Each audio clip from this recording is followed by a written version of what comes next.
Muy buenas tardes a todos ustedes, queridos telespectadores, oyentes, todos aquellos que han sincronizado con el canal. Y vamos a estar tratando hoy acerca de algunos pintores en esta sección de arte. Algunos pintores que tuvieron cosas muy interesantes, sucesos muy interesantes en sus vidas.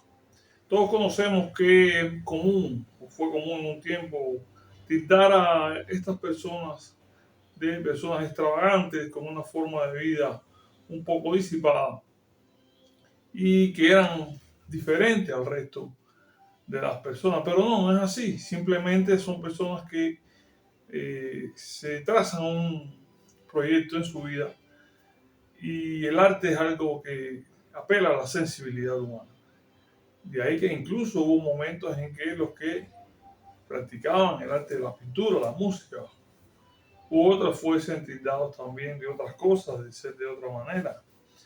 Pero hoy vamos a estar hablando de algunos personajes, algunos pintores famosos que ya conocemos y algunas de sus situaciones personales. ¿Quién no ha tenido en su vida o quién no tiene alguna que otra situación que se le presenta y reacciona de la manera menos esperada? Pues vamos a ver las reacciones de estos hombres ante las situaciones que la vida les deparó. Bien, la primera persona que vamos a estar tratando, el primer personaje, es el conocido pintor Salvador Dalí. ¿Quién no ha oído mencionar a este señor? ¿Quién no se ha familiarizado de una manera u otra con sus obras?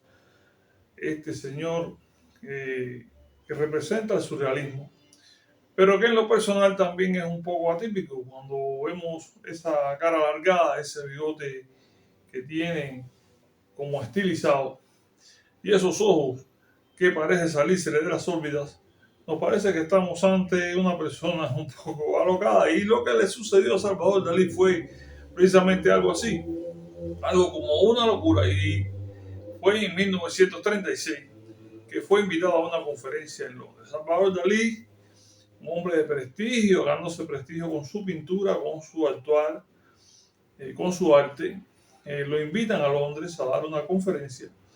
Y él dice que sí, cómo no, ahí estoy. Y se presenta el día de la conferencia vestido de buzo. Así como usted está viendo ahora, el hombre se presenta con un traje de buzo incluyendo el casco. Cuentan los que hacen la historia, que Salvador Dalí se pone su casco y minutos después no sabía cómo quitárselo. Y empezó a hacer fuerza con las manos tratando de quitarse aquel casco hermético, un casco de eso metálico, y no podía. Las personas que estaban allí creyeron en un inicio que era parte del performance de Dalí, ¿no? Esto es parte de lo que él trae para tal vez hacer su espectáculo, y como sabían que era una persona que acostumbraba a este tipo de actuación así, pues no, al principio no le tomaron mucha atención, pero se dan cuenta de que realmente el hombre estaba pasando por un mal momento y acude rápidamente a unas herramientas que aparecieron y logran destrabarle aquel casco metálico y el hombre logra respirar. El hombre se estaba asfixiando, seriamente se estaba asfixiando a punto de perder el sentido por estas gracias, estas cosas tan alocadas que se le ocurrió. Se dice que al final de todos Dalí sonreía y les decía al público que había querido sumergirse en el inconsciente y que había estado a punto de morir por el surrealismo o por el arte. Como ustedes ven, un hombre que a todo le buscaba su vis cómica, su vis más sana, pero que puso en aprieto a todas aquellas personas y mucho más él, que si no corre se queda sumergido dentro de su arte surrealista y mucho más abajo también. El otro pintor que vamos a estar mirando, analizando aquí una breve reseñita de su vida es Gustav Klimt. Todos conocemos a Gustav Klimt por lo peculiar de su pintura.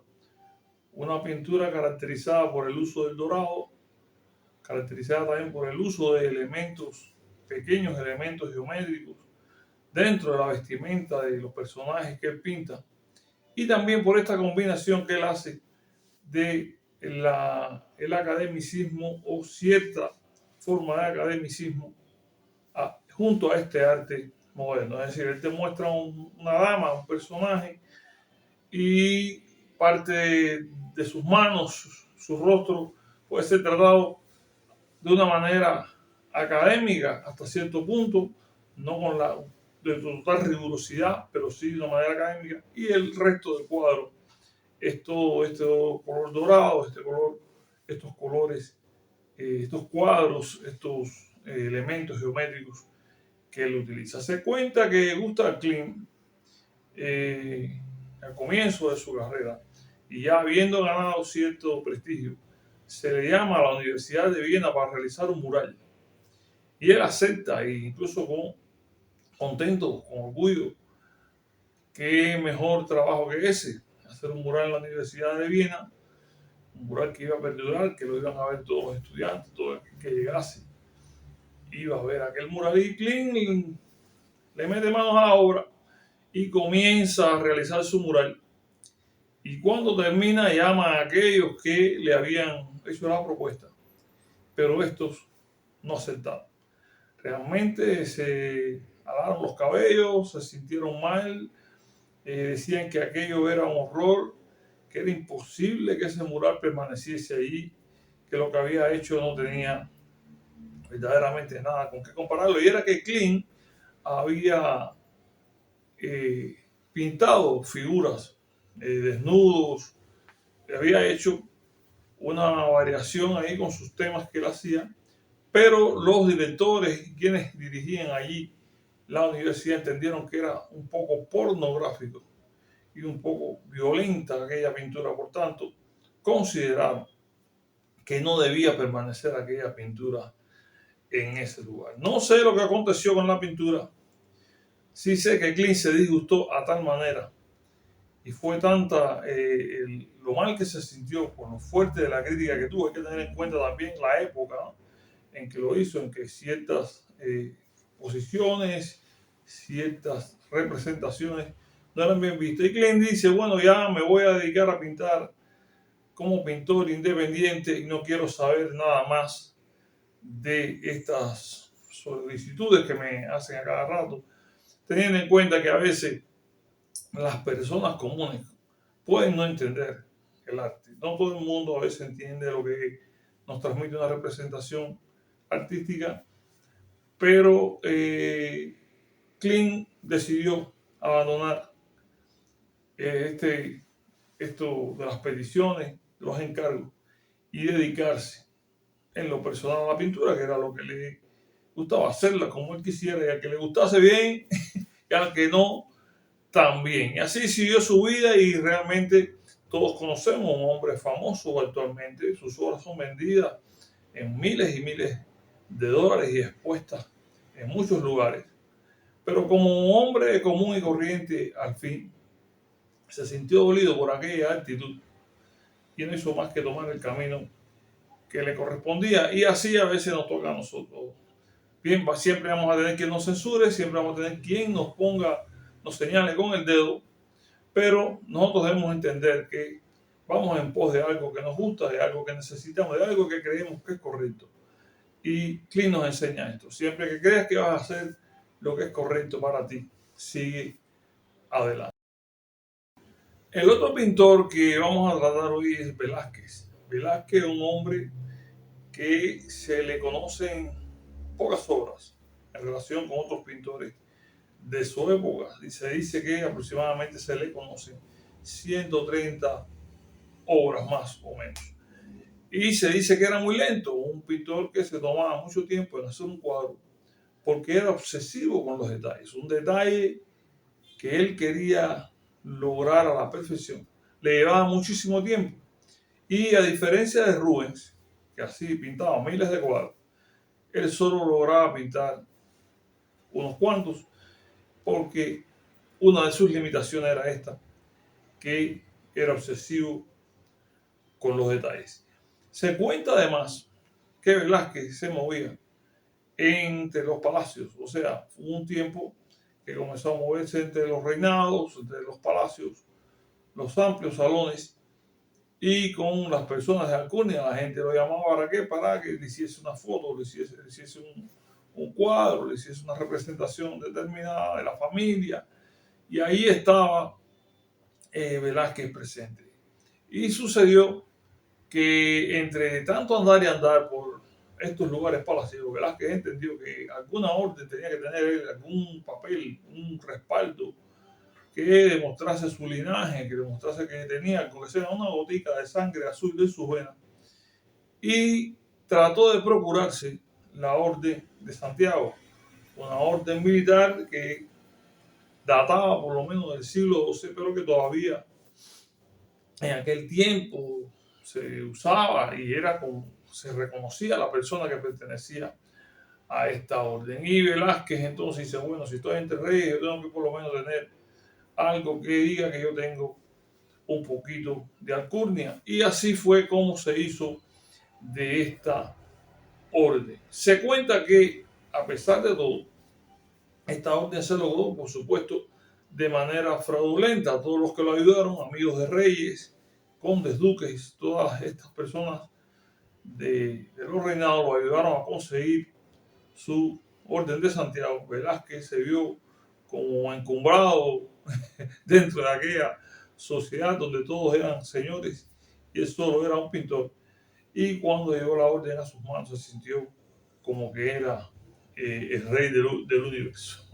Así andando las cosas, Velázquez muere y en las meninas se dice que aparece la Cruz de Santiago, pero que no fue pintada originalmente por Velázquez. O sea, después que él muere, hubo una persona de allí del reinado que ordenó poner en el cuadro la Cruz de Santiago. Como vemos, este es un hombre que, como otros pintores, comienza su obra, es aceptado dentro de la realeza, dentro de los círculos más poderosos, más ricos, y trata de igualarse, aunque sea en papeles, con este tipo de personas y se hace de un título, que es un título prestigioso en aquel tiempo, pero de una manera fraudulenta. Otro pintor que les recomiendo, un pintor para mí también excelente, fue Renoir. Pierre Auguste Renoir, un pintor que se destaca por esa sensibilidad y esa manera tan especial de sus trazos en los cuadros. Cuando uno ve un cuadro de Renoir, tal parece que las puntas del pincel como que rozan el lienzo y van dejando marcas.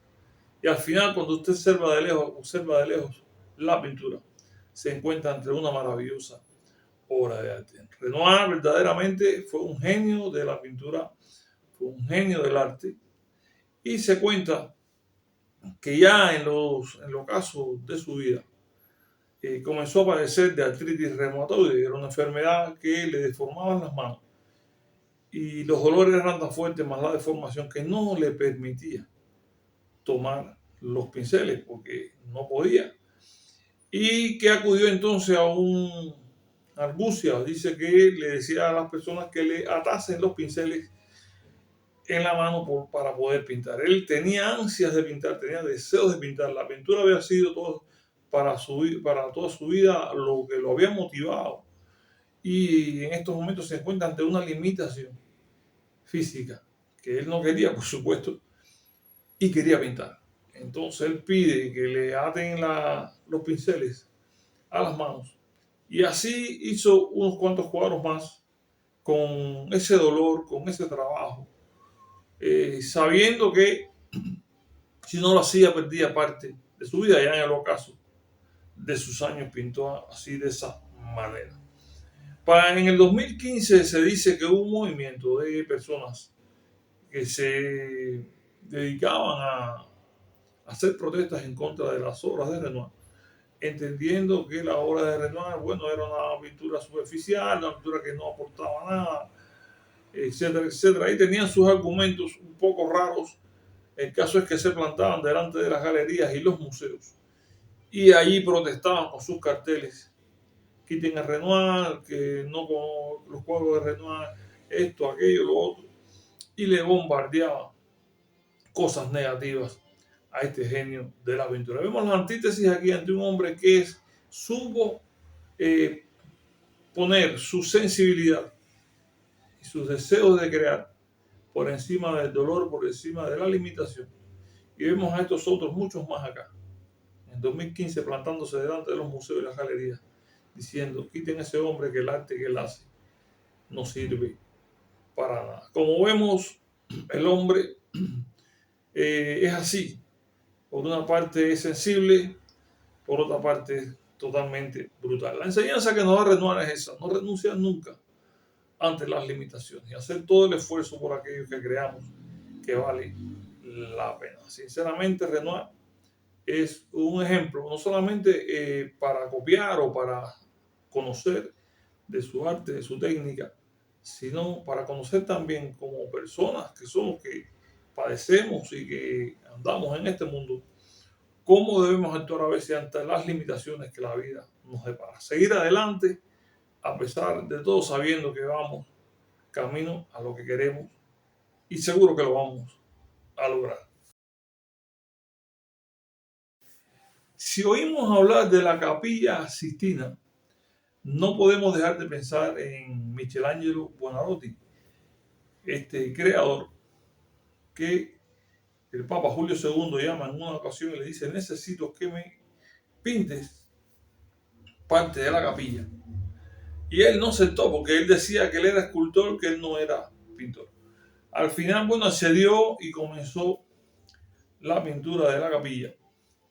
Y se cuenta que era una persona que no se cambiaba de ropa durante mucho tiempo, incluso no se quitaba ni las botas. Dicen que en ocasiones, cuando se iba a quitar las botas, estaban pegadas a los pies del tiempo que llevaba con ellas puestas. Es decir, que se sabe que el trabajo de la Capilla Sixtina llevó mucho trabajo, mucho sacrificio. Había que pintar de una posición bastante difícil.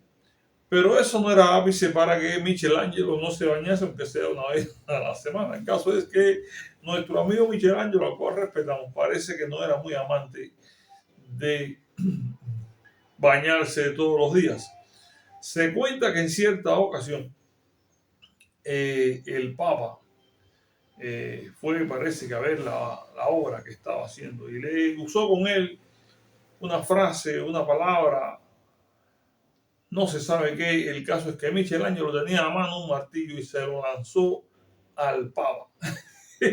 Como vemos, tenía también sus malas pulgas y al final no hubo mayor trascendencia. Todo fue una reacción ante algo que el Papa le dijo y que él en ese momento no estaba para eso, ¿entiendes? Y le lanza el martillo. Al final terminó su obra Buonarroti, culminó su obra, una obra magnífica. Todo el mundo hoy tiene que ver con lo que pintó Michelangelo Buonarroti. Pero es bueno saber esto, hermano, es bueno conocer que necesitamos de vez en cuando refrescarnos el cuerpo para que las ideas sean mucho más frescas. Estoy seguro que el Papa, en el momento que le lanzaron el martillo, sintió como los diablillos, los espíritus malignos, le estaban bombardeando desde los lugares más oscuros. Y nada, cosas que pasan en el mundo del arte y aún en los lugares más encumbrados. Porque, como bien le decía, los seres humanos somos así donde quiera que estemos. Tenemos nuestras altas, nuestras bajas. Tenemos nuestros puntos fuertes y también nuestras debilidades. Nada, Michelangelo Buonarroti, el hombre que pintó la Capilla Sixtina y que realmente es un genio entre los genios.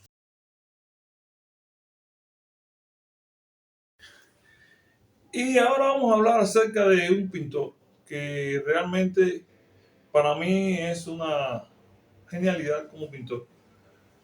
y sobre todo porque sus cuadros nos muestran un paisaje o una representación atípica y a la vez calmada. Pero esta calma envuelve tras de sí todo un universo de situaciones emocionales que envuelven a este personaje. Nos estamos refiriendo a Vincent Van Gogh. Sabemos que Vincent Van Gogh era una persona que tenía ciertos padecimientos emocionales y que de vez en cuando tenía sus crisis. Y esto lo llevó, al parecer y de una manera muy personal creo, a refugiarse en el arte. Trató de ser una vez predicador, pastor protestante, pero no encontró el camino por esa vía.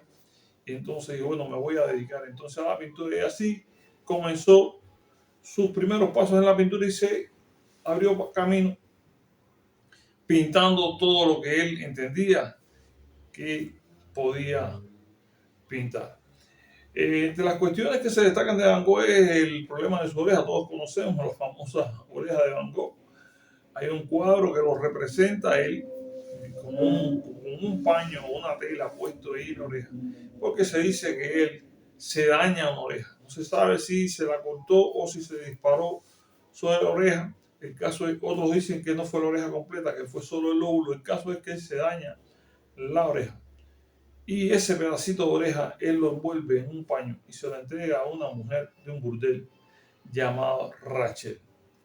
Van Gogh tenía estos padecimientos, estos estados de aislamiento, estos estados a veces como de depresión, y era ayudado de una manera fiel y constante por su hermano Teo, que se dedicaba a vender arte. Cada vez que podía le mandaba una remesa, una mesada para que él pudiese vivir, pudiese hacer su arte, comprarse sus utensilios de arte, y lo ayudó constantemente durante toda su vida a que su hermano pudiese seguir adelante. Desgraciadamente, como vimos, no vendió solamente un cuadro, Molino Rojo, y ya después no vendió ninguno más.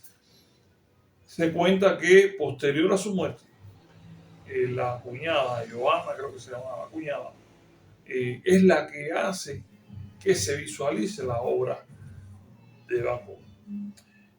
Van Gogh, como bien vimos, es una persona que, a pesar de estos padecimientos, estas limitaciones que tenía a veces, sí tenía una gran habilidad para pintar, tenía una manera muy personal de hacer el arte, pero a la vez tenía una visión.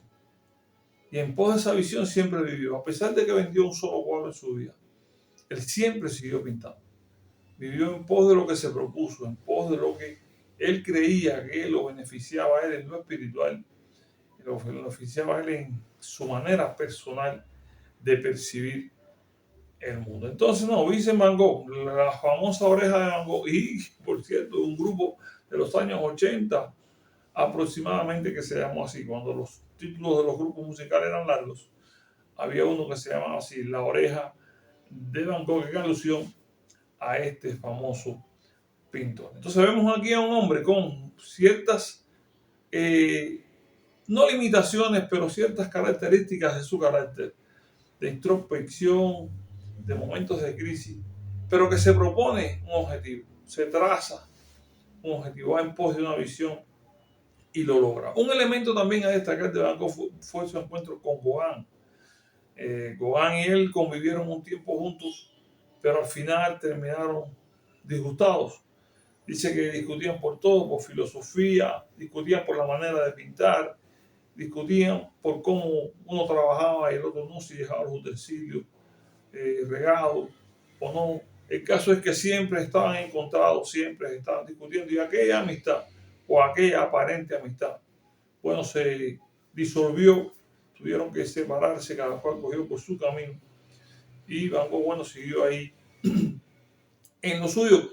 Y Van Gogh, incluso hablando de esta relación con Gauguin, en cierta ocasión manifestó: nos enfrentamos y chocamos como dos locomotoras. Es decir, que él entendía que había sido fuerte el choque. Les recomiendo, si quieren saber más de este hombre, que fue un hombre magnífico, un pintor magnífico, el libro Cartas a Teo. Es un libro que se editó hace ya unos cuantos años atrás en Cuba, pero bueno, en el mundo existen otras ediciones y ahora con las redes digitales se puede buscar en otras plataformas. Y Cartas a Teo es un libro que nos revela cómo fue la personalidad, el desarrollo, tanto psicológico, personal, como desde el punto de vista artístico, de este gran hombre que fue Vincent Van Gogh. Y por último nos vamos a referir a Rembrandt. De más decir, excelente pintor. Rembrandt, un hombre que lo que vamos a destacar aquí es el anhelo, el deseo, el ansia que tenía de pintarse el mismo. Se cuenta que Rembrandt pintó más de 100 autorretratos, o sea, se pintó él mismo más de 100 veces, cosa que no era común en aquellos tiempos. Yo pensando en Rembrandt y eso de estarse retratando en todas las formas posibles, me vino a la mente esta época moderna, ¿no? Actual, en que, bueno, cada cual con su teléfono se hace un selfie, me paro aquí, un selfie, mañana voy al trabajo, me hago otro, estoy en la parada, me hago uno, estoy en el baño y también. Y yo pensando, digo, bueno, si Rembrandt hubiese estado en este tiempo aquí, con su telefonito, sea cual fuese la marca, seguro que no pararía de hacerse selfie, de sacarse una foto y más que eso, de enviársela después a todos sus amigos. Entonces Rembrandt era un genio de la pintura, pero que lo que llama la atención a muchos es esa ansia de retratarse constantemente. Más de 100 cuadros tiene Rembrandt del mismo, más de 100 autorretratos.